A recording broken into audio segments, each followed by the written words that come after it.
E aí, pessoal, tudo tranquilo? Vamos reiniciar nossa aula falando sobre raízes, né? É bom a gente dar um intervalo, né, entre um vídeo e outro, para a gente poder beber uma água, ir no banheiro, xingar um pouquinho o tutor. Qualquer dúvida, vão anotando para no nosso chat a gente poder conversar, tá? Não é nenhum bicho de sete cabeças. Vamos falar um pouco agora sobre a morfologia externa das raízes, né? Vamos começar de baixo para cima. Aqui nós temos a coifa. A coifa, ela funciona como se fosse um dedal protegendo a raiz, né? Antes que é um dedal. É, quem tem mãe, tia, avó, costureira, sabe que existe uma peça de metal que coloca no dedo para proteger o dedo.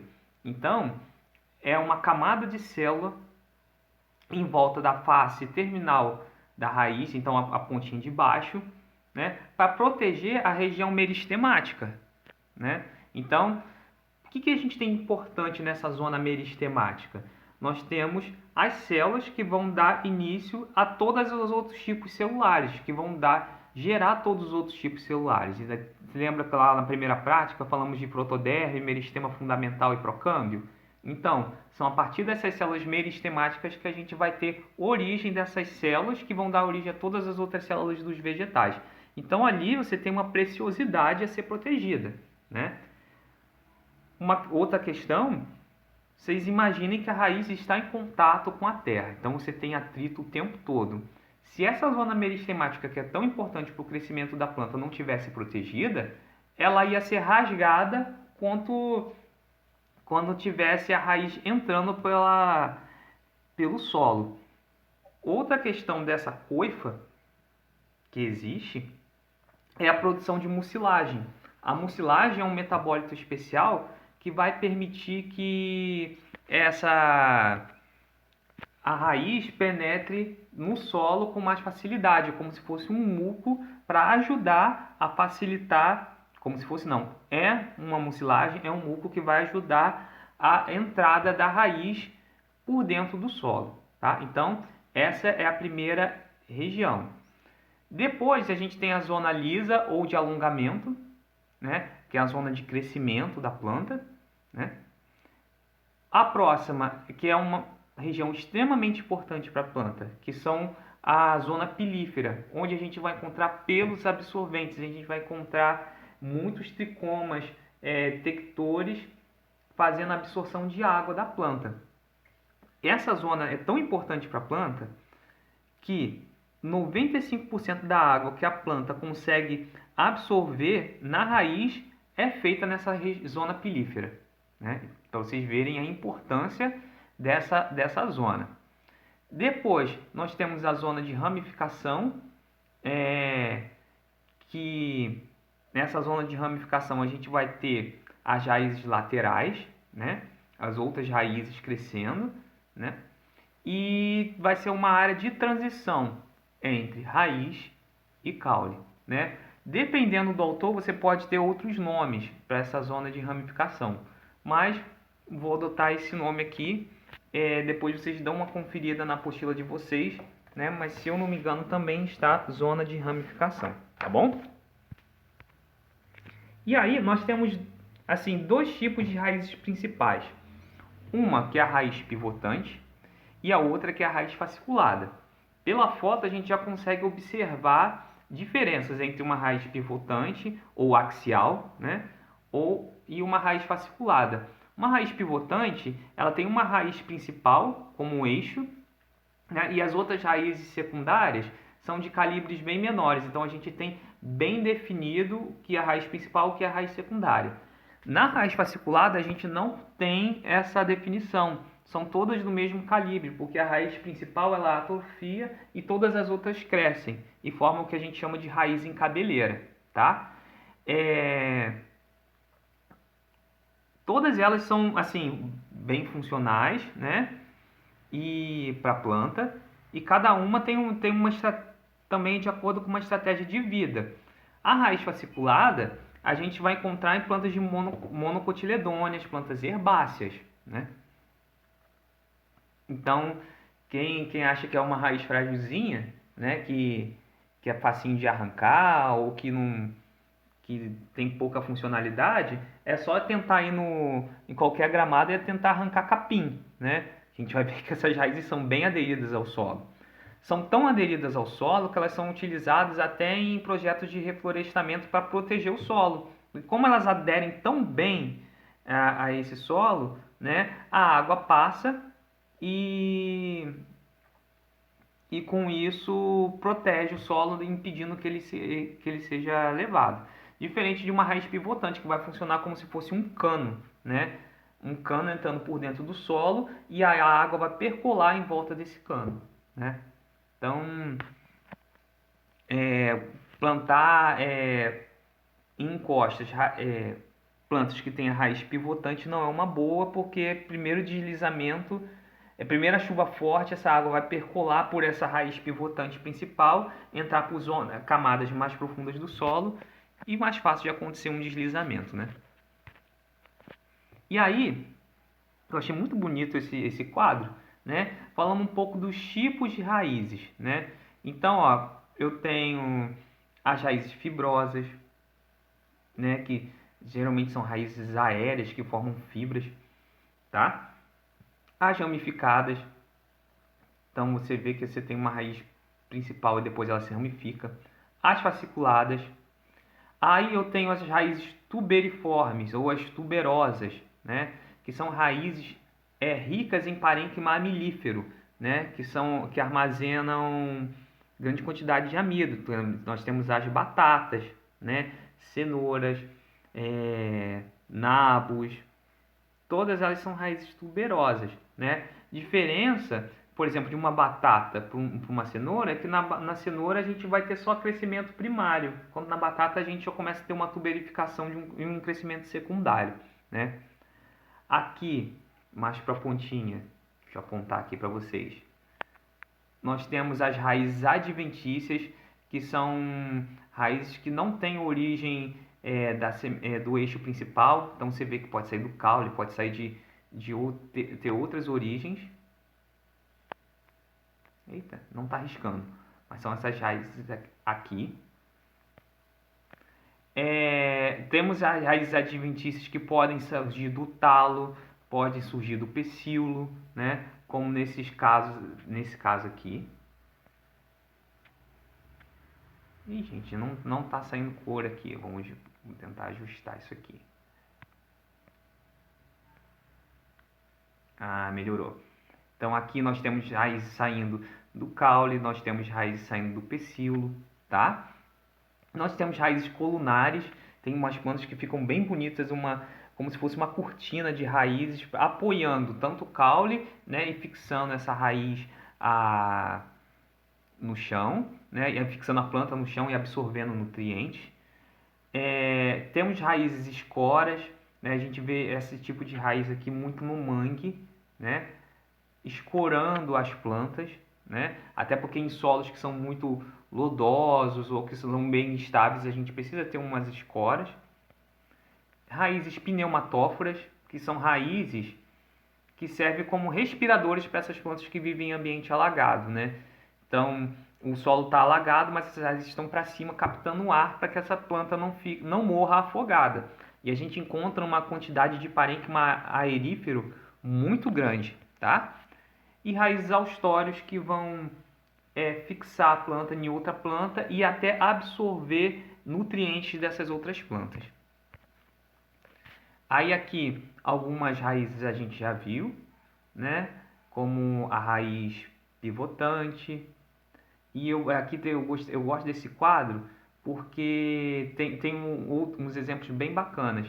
Então a gente tem associação de raiz com rizóbio, como nesse caso aqui, com bactérias formando rizóbio. Então as raízes vão tá junto com algumas bactérias nitrificantes, a gente vê muito isso em leguminosas, algumas raízes chegam a formar nódulos, né, de fixação de nitrogênio. Aí aqui temos raízes tuberosas, raízes fasciculadas, Temos as raízes adventícias, que surgem de outras partes da planta que não daquele eixo principal das raízes. As raízes aéreas, uma planta que é especialista em raiz aérea, assim, que tem estratégias super avançadas, são as raízes das orquídeas, né?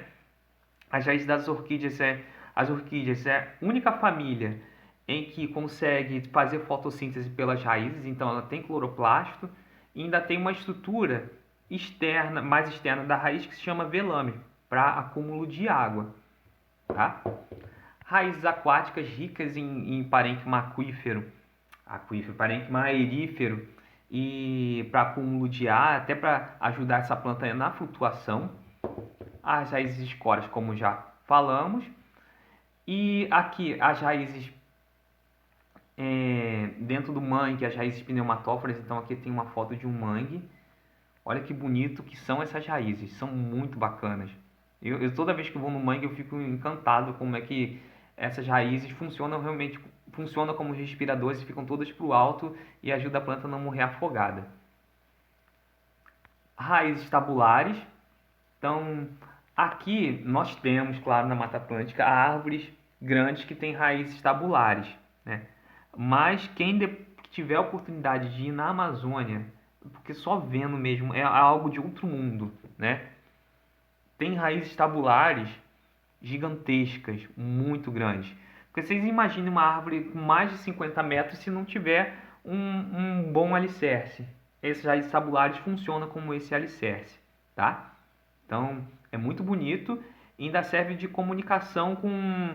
Os índios usavam de comunicação dentro da mata, porque elas são tão grandes que chegam, quando você bate nelas, fazem sons, então servem de acaba servindo de instrumento musical. E as raízes grampiformes, né, que tem estruturas de como se fossem apressórios para se agarrar em muros ou em outras plantas. A gente vê bastante isso em era, né? Era que fica agarrada no muro. E aí, falando das estruturas internas, né, a gente tem diferenças de raízes monocotiledôneas e raízes dicotiledôneas, tá? Não se usa mais esse termo dicotiledôneas, porque não forma grupo monofilético, tá? Então, assim como Pteridófita não forma grupo monofilético, dicotiledônia também não. A gente usa o termo eucotiledônia, tá? Então, essa parte aqui de baixo,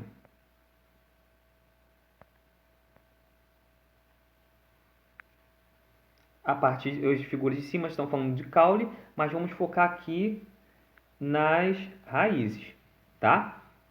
Essa primeira é uma raiz monocotiledônea e essa segunda é uma raiz dicotiledônea.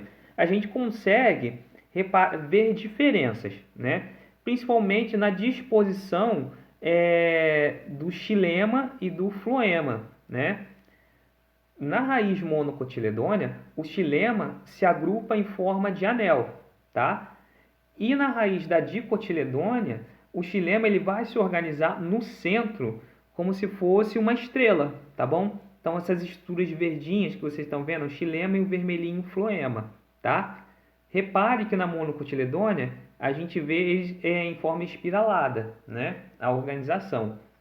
E na eucotiledônea a gente vê o xilema em forma de estrela e o floema organizado em volta desse xilema, tá bom? Aí aqui um exemplo de uma raiz monocotiledônea. Eu busquei imagens que já vinha com as legendas para facilitar vocês. Lembrando que de um corte, pelo menos eu gosto de ver assim, sempre tentar ver do lado mais externo para o lado interno. Então, o que a gente tem na face mais externa? Epiderme. Então, tudo isso aqui em volta, epiderme. Aí aqui, entre a epiderme e a endoderme, nós temos o parênquima cortical. O que vocês estão vendo mais em vermelho, aqui ó, em destaque mais em vermelho, é a nossa endoderme, tá? Aqui, essas células de maior calibre, ó, as mais grossinhas, ó, que eu marquei aqui. Eita, marquei errado. Aqui, aqui, aqui. Nós temos o xilema. E aqui embaixo, ó, floema, floema. Deixa eu apagar um pouco que tá bagunçado. Floema, floema, floema. Nós temos o floema. E para dentro, toda essa faixa aqui é o parênquima medular, tá bom? Reparem que tanto o xilema quanto o floema, eles estão em volta de um grande ciclo, né? Forma, ó, em disposição radial. Então, raízes de monocotiledônea, a gente observa essa disposição dos feixes vasculares. Já na eucotiledônea, nós vamos ter também epiderme, parênquima cortical do córtex, também vamos ter uma endoderme, vamos ter xilema e floema, mas reparem que o xilema, ó, aquele formato de estrela, está presente. E o floema em volta desse xilema, tá bom? Então, quando a gente pega um corte e observa esses formatos, a gente consegue diferenciar de uma raiz de monocotiledônea de uma raiz de eucotiledônea. E aqui uma raiz lenhosa. Para ter lenho, eu preciso ter crescimento o quê? Secundário. Então, de fora para dentro, eu tenho minha periderme, que é a casca. Então, aqui, ó, minha periderme.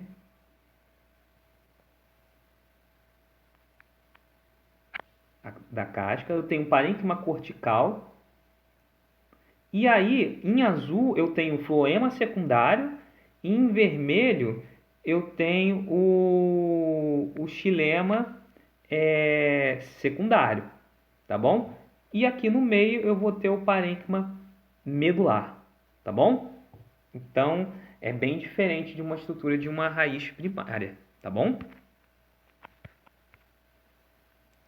E aqui, como eu falei com vocês das orquídeas, né, que é uma raiz aérea extremamente adaptada, o que está em vermelho mais externo é o velame. O que acontece? A gente tem que pensar que uma planta que está num ambiente como uma orquídea, um ambiente epifítico, ou seja, ela é uma planta epífita, a água é uma questão. Então, quando cai água, quando surge água numa chuva, eu tenho que aproveitar ao máximo, né? Já que eu não tenho um solo bem desenvolvido ali para estar absorvendo. Então, esse velame todo vai servir como uma grande cisterna para acúmulo de água, tá? E vocês veem aqui que ela é bem verdinha, ou seja, tem cloroplasto e faz fotossíntese. É bem legal as raízes das orquídeas. Repare como vocês verem uma orquídea nesse tipo de raiz. E aí, a segunda questão é a seguinte. Aqui embaixo a gente tem um esquema mostrando o caminho da água que vai do solo até o xilema, tá bom? Eu quero que vocês descrevam fenômenos físicos, químicos e biológicos que estão envolvendo nessa rota. Então, vou ter que falar qual região essa água está sendo absorvida, né? Qual fenômeno químico, físico-químico que está sendo absorvido. Vocês vão ter que falar de capilaridade, vão ter que falar da zona pilífera, vão ter que falar das rotas da via apoplástica, da via simplástica, né? Até chegar na endoderme. Estão falando dos tecidos, né? Até chegar ao xilema, tá? E aí, né, depois disso, vocês vão criar uma hipótese para mim. O que vai acontecer com essa raiz se eu jogar sal no solo, né? Vai alterar a rota de água? Não vai? O que pode acontecer? Então, tarefa para vocês aí, caso vocês escolham a questão 2. E aí a gente termina a nossa parte de raiz para ir para a parte de caule.